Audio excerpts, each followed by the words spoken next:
This is going to be a super short series on how to use the Erbaeur EAPS600 paint sprayer. The reason I'm making it is I wasted loads of time trying to use it and I couldn't find one video that just simply told me everything I needed to know. So allow me to save you some time. Hopefully this is helpful to you. Full disclosure, I am not a painter and a decorator, but one of the things that I do for a living is I have a small car body shop, so I paint cars. So kind of used to spray painting, but it's very different setting it up from a paint gun, so a lot more difficult than I expected. So let me show you how to do it. The instructions for setting it up are actually fine. In terms of building the machine, you basically just need to join the two ends together. So one end on there, the other end on the gun, put the gun together. I will show you when I'm cleaning it how to take it apart, but right now you don't need to worry about that because it's all clean, it's brand new. So first things first, I use a bottle of warm water, a bucket of warm water. So first things first, stick the pipes in here. Yours will be nice and new. This has only been used a couple of times, but obviously they get very painty very quickly. Okay, so stick them in there, turn it on, it's already on. The machine has spray mode, which is this way, horizontal, or prime mode, which is vertical. So at first you want it in prime.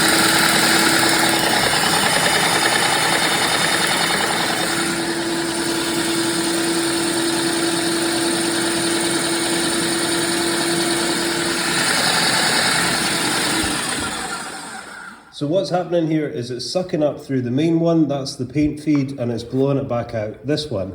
And that means it's going through the system and it's priming it like you would with any pump. Dead straightforward. Don't worry about that if that didn't make any sense. Just put it in there, put it on prime mode and turn it on. I would recommend that you have plenty of buckets. So this bucket is warm water, this bucket is waste, and this bucket is for the paint that we're going to use to spray. I'll say more about that in a minute.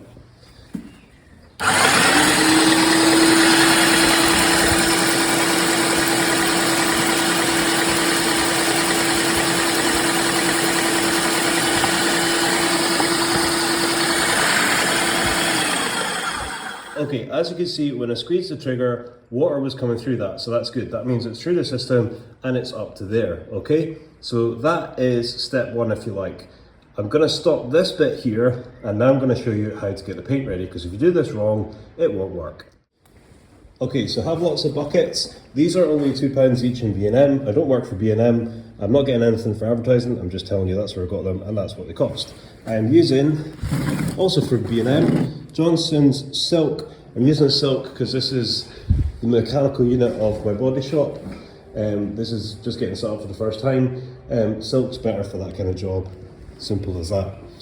I have a sieve that I bought. I didn't have one before. I tried to do it without that. That's a bad idea. Don't copy me. Buy a sieve. This is a paint stirrer, and in particular it's the type with the holes in it. You can get that on Amazon. I'll put a link in the description. Simple as that. That's the best thing to start with. That's the paint I was using earlier on. That's the wall I was painting earlier on. That's what it looked like after one coat. This is after a second coat. And to paint this whole room took me 40 minutes. That was after I'd already tried the machine once, made a balls up of it, and spent 4 hours painting an area smaller than that. So if you follow these instructions, it should only take you about 40 minutes to paint a room that size, which is a massive time saving, especially when you consider that that is breeze block. I should have brought one of my tripods through, because one of the things I normally do on YouTube is videos about restoring cars. So I do have lots of them, but I've not remembered and I can't be bothered going to get one. So this is the new paint, the thick paint. This is a 10-litre tub. I'm going to pour half of it in.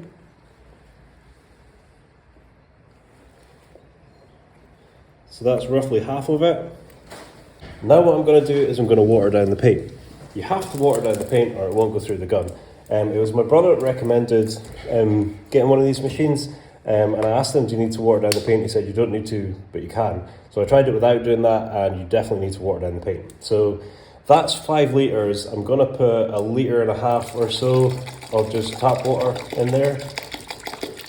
I'm not measuring it exactly. It will be different. It will be different depending on what paint you're using. So that's about 1.5 litres. Plus what was already in there, but that's already mixed correctly. So I'm going to stir it and then I'll come back to you. Okay, I've stirred the paint, pretty happy with the consistency, but what a really easy way to tell is how quickly it goes through the sieve. So you don't really need to see this to understand, but you'll be able to see anyway. I'm just looking at the camera angle. Okay, so this is the mixed paint with water, pouring it into the sieve, and it's going through the sieve pretty quickly. So it shouldn't take long to sieve the paint at all. If it's taken long, it's probably too thick to go through the gun. That could possibly be doing a little bit more water in it, just so it's going through a little bit quicker. So I've just added a bit more water to what I'm putting in. It's going to go through really fast because it's now a decent bit thinner than that to compensate for the fact that that's a bit thicker. So basically a good way of knowing that if it's going to go through the gun is if it goes through the sieve easily. Obviously the amount that you put in the sieve will dictate how quickly it goes through as well, because there's more weight on it pushing it down. So you see that's disappearing pretty quickly. I would say that's pretty much spot on for going through the gun. The ratio of paint to water or thinners or whatever depends on the paint you're using. That's a pretty good way of telling if it's going to go through the gun, if it goes pretty quickly through the sieve. Okay, that's most of it through the sieve. What's going to be left is obviously the thickest paint and possibly some bits that we don't want to go through the gun. I'm in a hurry, so I'm not going to wait forever for any little bits to go through. I'm just going to dump that there.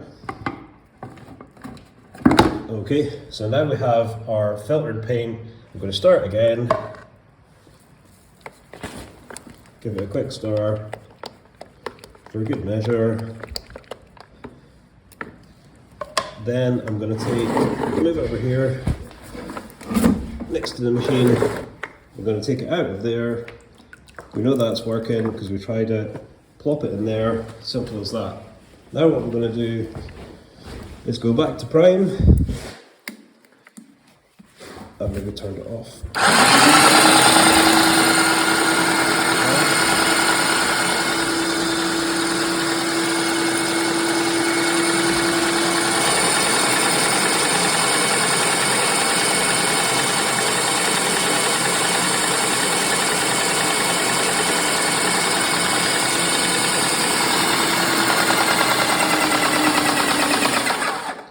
Right, as you heard there, I turned it to spray mode and it kept pumping for a while and then it stopped. When you're in spray mode, it shouldn't be pumping unless you're spraying. So that's what it should sound like, nothing.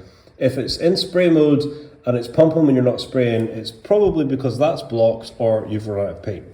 Now what we're going to do is keep spraying this until the water has run through and we can see that it's paint that's coming through. So if you look at the side of the bucket, you should be able to see the difference.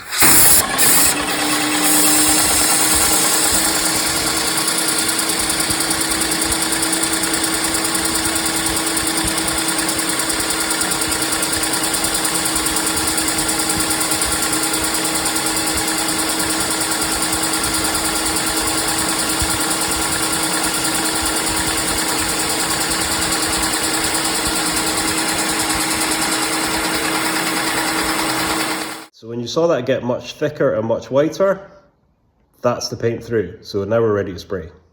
This is a really old building and this is a mechanical unit that's going to get dirty, so it's not like a living room that I'm really worried about. So I'm putting it on really heavy. I don't mind if there's a little bit of run. I'd rather just get as much on as possible with each coat. So I'll show you this.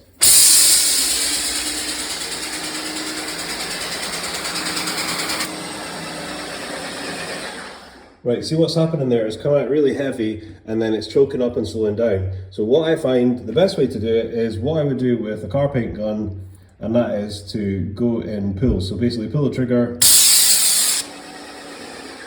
let it go, pull the trigger, let it go. If you do that, then it won't get clogged up. If it does get clogged up, probably you've made the paint too thick. That's going to be end of part 2. I will show you a couple of other things that will be helpful to know once I finish painting this wall. Okay, so more helpful things to know. Actually, I'm not going to do that in the box. If this is happening, see how the paint's coming out of there? That means that nozzle isn't on tight enough. If it's too tight, you won't be able to move that, which allows you to change the direction of the spray. So there's a pretty fine line between the two. Also, the nozzle can get blocked up. It shouldn't really, but it can do, and there's a little pin type thing in there, that's what that's for. So you just scrape away at the little nozzle in there to get it clear.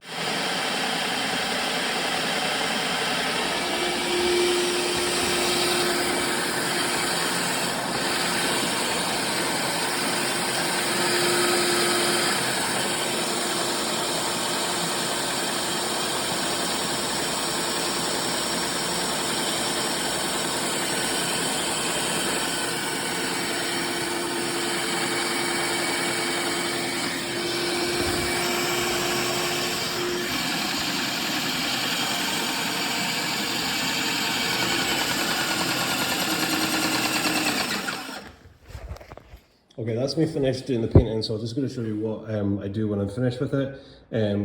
Another thing is, if it does get stuck and it stops working, that button there releases the bearing, I believe, and so that's another thing to try if it's not working. In terms of power, that is, so let's mark it there.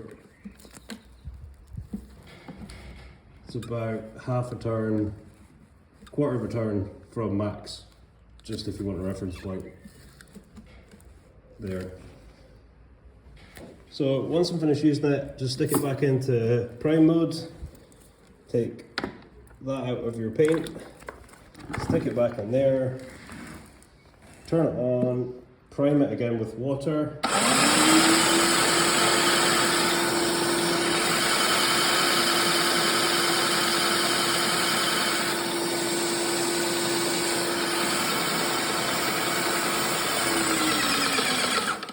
Put it back in spray mode, and then spray until it's water that's coming out again.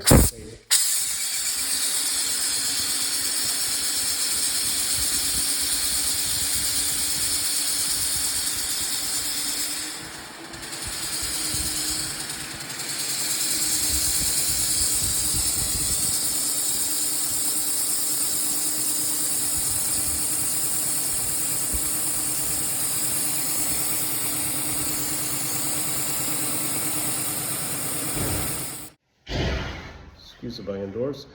So you can see from the end there that there was kind of mist coming up off it, and that was clearly water again, which means that it's clear.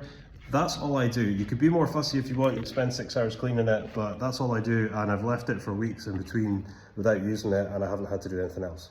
I'll quickly show you how to take the nozzle apart, which will also show you how to put it together, and that'll be everything, I think. If I think of anything else, I'll put up another episode. So basically, it's as simple as taking this bit off, so just undoing this nut on the side or behind the nozzle.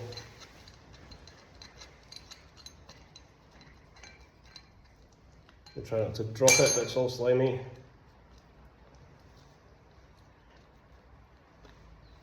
Okay, so your paint's going in there. You can't really see it very well because it's all painty. It's going in the back, coming out the front, makes sense. So this little thing here, that you can take out and clean. That's what's getting stuffed with paint. It's the bit that has, it looks like almost like a screw, has a line in it. That's the bit the paint that comes out of, okay? And the other bit goes at the back. So it's the thinnest end. So the arrow should be pointing forward. And inside here, there's another little bit that would be easy to lose, so try not to lose it. It's kind of stuck. Let me get that little thing. That little thing, there we go, right. So there's that little bit there as well, which is part of the nozzle. You see it's got a curve in it. Obviously the curve points forward, or maybe not obviously, but the curve points forward. So that's the way the paint's coming out. That's the way the curve points, it goes forward. So I'm going to pop that back in. It's quite fiddly. Pop it back in. Again, use a little thing, if that's helpful. And then you can see it there. It's in the right position because the curves are the right way. If the curves aren't the right way, then you won't be able to get the nozzle in. So the curves are the right way. Remember, arrow goes forward. In it goes. That's it. Then all you need to do is put it on the gun and tighten it up. Remember, if it's too tight, you won't be able to turn this. And if it's not tight enough, the paint will come out from underneath. That should be everything you need to know. If not, I'll put up another episode. Hope that's helpful to you. If it's not and there's someone else you want to ask, let me know in the comments. Or maybe Erbaeur will do a video themselves to let you know how to use it, because like I said, I wasted about 4 hours and got paint everywhere other than where I wanted to put it, which was quite frustrating because I thought it would just be out of the box, dump it in the paint and go.